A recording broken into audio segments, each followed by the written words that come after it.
Do the rich people cringe and say, don't tell them that, Robert? Yes. Don't tell people what you know. Right. Keep them poor.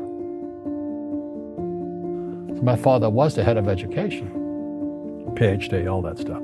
I go home and ask him, said, why don't we learn about money in school?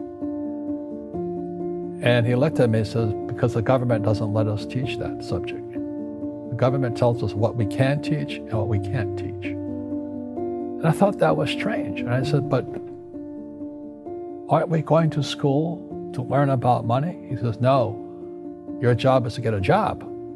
I said, but you get a job to earn money. He goes, no, you're supposed to just get a job. I went, no. Isn't the purpose of a job to earn money? He goes, you're correct. I said, so why don't I just learn about money?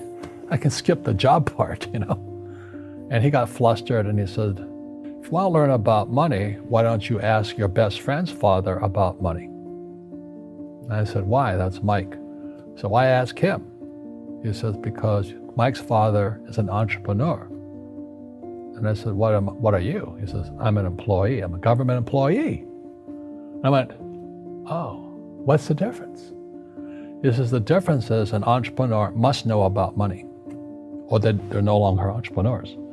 And he says an employee doesn't have to know anything about money, because the government will take care of them, the company will take care of them. So I'm all confused.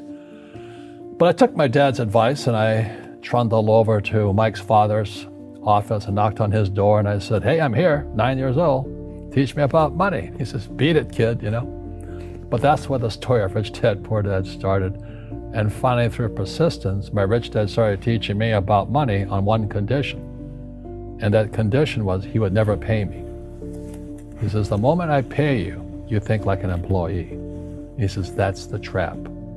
Entrepreneurs work for free. And now I'm 9 years old, my head's cracking in half.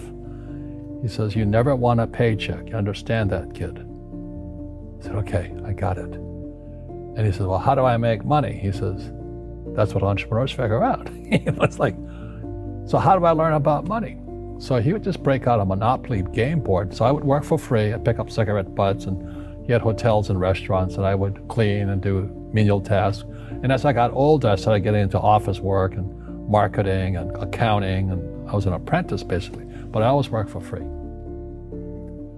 And he would teach me about money, but the way he taught me about money was playing Monopoly. And finally one day I got upset. I said, well, when are you going to teach me about money? He says, what do you think we're doing? We're playing Monopoly. He goes, no. What do you think we're doing? We're playing Monopoly. He says, what do you think we're doing? So I don't know. I'm teaching you about money. And then that's when, you have one greenhouse. He says, there's many formulas for great success in money. There's thousands of them, but one of the best ones is found on the game of Monopoly. It still is today. 4 greenhouses, 1 red hotel. I said, what? He says, one of the greatest ways to acquire great wealth is playing Monopoly in real life. 4 greenhouses, 1 red hotel. Well, is that all there is? He goes, that's it. And he says, what do you think I'm doing? And I went, I don't know. So then he took me out and he showed me his greenhouses. And 10 years later, when I was 19, I was now in school in New York, and I come back to Hawaii, and Rich Dad had bought the biggest piece of land smack dab in the middle of Waikiki Beach. And when you go to Waikiki Beach today, you'll see the Hyatt Regency Hotel. That was his hotel. Just like the game of Monopoly. Just like the game of Monopoly. Acquired assets and they became bigger assets. He just kept what's called an assemblage, because that property wasn't that big at that time. So he had to buy out all the small guys. Because Waikiki was a little dirt water little town. So he'd buy out this shop owner and buy that shop owner. And it took him a while, but he finally assembled this large piece of property. And then he and Hyatt put up this giant hotel. It just sold for $800 million. So that's how I learned about money.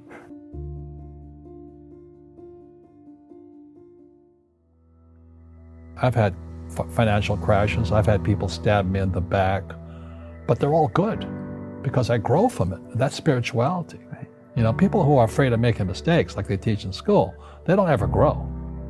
Because spirituality is there's good and there's bad, there's right and there's wrong, there's up and there's down.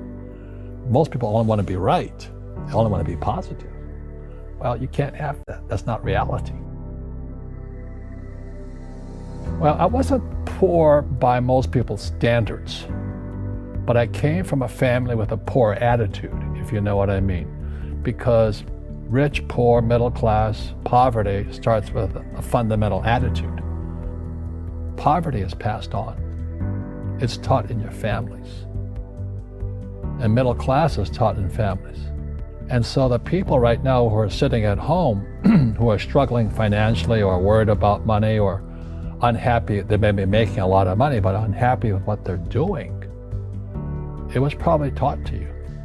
Your superego was taught, get a job, work hard, or you'll never be rich, or the rich are evil, or whatever.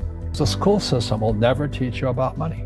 The school system was designed to teach you to be an employee, which is important, or a doctor or a lawyer, a specialist, but never about money. And what most people lack is real business knowledge, like accounting, like debt, like taxes. You got to know that stuff, but they don't teach it in school to anybody. So, and then when people ask me, how did your rich dad learn this when your poor dad, a PhD, didn't? And the answer is very simply, my rich dad, who's my best friend's father, his father died when he was 13. So his rich dad had this family business at 13 to run. So he had to drop out of school, which was his blessing. There's blessings, and sometimes the blessing doesn't look like a blessing, but it turned out to be a blessing. And then his teachers became his bookkeeper, his accountant, his attorney, his banker, his real estate agents. So he has what I call real teachers, not these fake teachers in school. You see, most teachers in school, they're out of ethics. They teach subjects they themselves don't practice. I asked the teacher, I said, I'm in my third year of calculus now. It was called strength of materials. I said, am I ever going to use this stuff? He goes, no. I said, why do you teach it? He says, because I get paid. I said, do you ever use it? He goes, no. And that's why, you have to, in life, one of the things I suggest to people, you got to find a real teacher versus a fake teacher. And a fake teacher is somebody who doesn't do what they teach.